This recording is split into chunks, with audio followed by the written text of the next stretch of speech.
Some families are getting ready to travel for the Thanksgiving holiday. Yes, they are. And tonight, we're learning about some strict rules some school districts are putting in place for when the families return. Our Grace White explains.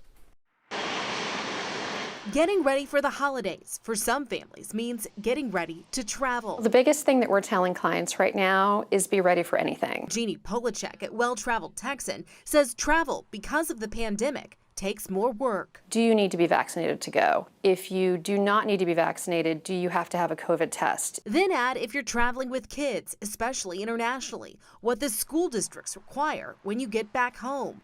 Polachek says earlier this year it had an impact on spring break. We did end up moving a lot of families from Mexico and from the Bahamas over to Florida or Arizona. We had a lot of families going to Sedona or to Park City, Utah. We checked with 5 Houston area school districts. 3 don't require quarantines for unvaccinated students after international travel: Houston, Katy, and Cypress Fairbanks ISDs. But Fort Bend and Spring Branch ISDs do.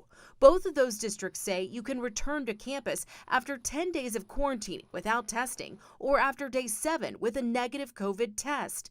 But if your child is fully vaccinated, there's no quarantine required. The countries are all different now when it comes to COVID protocols. All things to consider, and why Polachek says travel insurance has become even more important. It takes a lot more time now to really counsel clients on where they can go, what is the best use of their money, and how do we mitigate their risk on what happens if they do test positive in a destination. We asked these districts how they plan to enforce all of this. They told us they're asking families to self-report. It's on the honor system. Grace White, KHOU 11 News.